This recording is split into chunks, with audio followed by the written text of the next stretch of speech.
ಮಾಡ್ರಿ ಗಣಿತಗಳು ತಿಳ್ಕೊಂಡು ಮಾಡ್ರಿ. ಒಂದು ಮೇಜಿನ ಉದ್ದ ಮತ್ತು ಅಗಲ ಕ್ರಮವಾಗಿ 2 ಮೀಟರ್ ಮತ್ತು 1.5 ಮೀಟರ್. ಮೇಜಿನ ಸುತ್ತ ಒಂದು ಬಾರಿ ಸುತ್ತಬಹುದಾದ ಟೇಪಿನ ಉದ್ದ ಎಷ್ಟು ಅಂದ್ರೆ ಏನ್ ಮಾಡ್ಬೇಕಪ್ಪ? ಒಂದು ಸುತ್ತ ಹಾಕೋದಂದ್ರೆ ಸುತ್ತಳತೆ, 2 ಸುತ್ತ ಹಾಕೋದಂದ್ರೆ 2 ಸುತ್ತಳತೆ. ಅವ ಏನ್ ಹೇಳ್ಯಾನ? ಏನ್ ಹೇಳ್ಯಾನವ? ಒಂದು ಮೇಜಿಂದು ಉದ್ದ ಅಗಲಗಳು ಕ್ರಮವಾಗಿ 2 ಮೀಟರ್ ಮತ್ತು 1 ಮೀಟರ್ 1.5 ಮೀಟರ್. ಮೇಜಿನ ಸುತ್ತ ಒಂದು ಬಾರಿ ಸುತ್ತಬಹುದಾದ ಟೇಪಿನ ಉದ್ದ ಎಷ್ಟು ಅಂದ್ರೆ 1 ಸುತ್ತಳತೆ. ಒಂದು ಸುತ್ತಳತೆ ಸೂತ್ರ ಏನು ಅನ್ನೋದು ನೀವು ನೋಡ್ರಿ. ಸುತ್ತಳತೆ ಅಂತ ಬರೆದ್ರೆ ಅದು ಒಂದೇ ಸುತ್ತಿಂದ ಇರ್ತದಂತ ಅರ್ಥ. ಸುತ್ತಳತೆ ಬರೋಬರಿ ಉದ್ದ ಅಗಲಗಳು ಬೇರೆ ಇರುವುದರಿಂದ ಆಯತದ ಸುತ್ತಳತೆ 2 ದುಂಡು ಕಂಸ ಉದ್ದ ಪ್ಲಸ್ ಅಗಲ.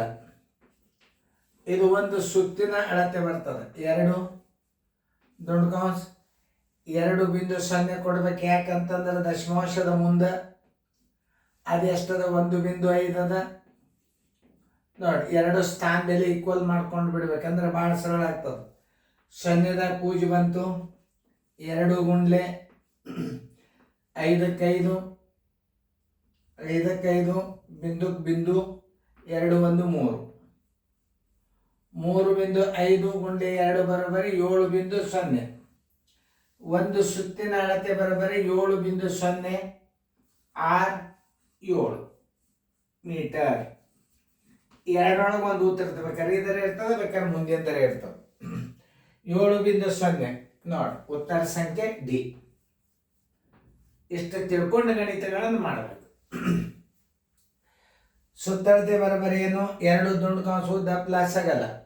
ಇದಕ್ಕೆ ಚಿಹ್ನೆ ಇಲ್ಲ ಅಂದ್ರೆ ಈ ಬಂದ ಮೊತ್ತಕ್ಕೆ ಗುಣಾಕಾರ ಚಿಹ್ನೆ ಹಾಕೋಬೇಕು. ಇದಕ್ಕೆ ಚಿಹ್ನೆ ಇಲ್ಲ ಅಂದ್ರೆ 2ರ ಮುಂದೆ ನೀವು ಗುಣಾಕಾರ ಹಾಕೊಂಡು ಇವುಗಳ ಮೊತ್ತನ್ನಿಟ್ಟು ನೀವು ಗುಣಾಕಾರ ಮಾಡ್ರಿ. 3.5 ಗುಂಡ್ಲೆ 2 ಬರೋಬರಿ 7.0. 7.0 7 ಮೀಟರ್. ಉತ್ತರ ಸಂಖ್ಯೆ ಡಿ. ಸರಿಯಾಗಿ ಫೇರ್ದಾಗ ಬರ್ಕೋರಿ. ಈಗ 91ನೇ ಇಸ್ವಿ ಪೇಪರ್ ಮುಗೀತು. ಇನ್ನು ಮುಂದೆ 92ನೇ ಇಸ್ವಿ ಪೇಪರ್ ಚಾಲು ಆಗ್ತದ.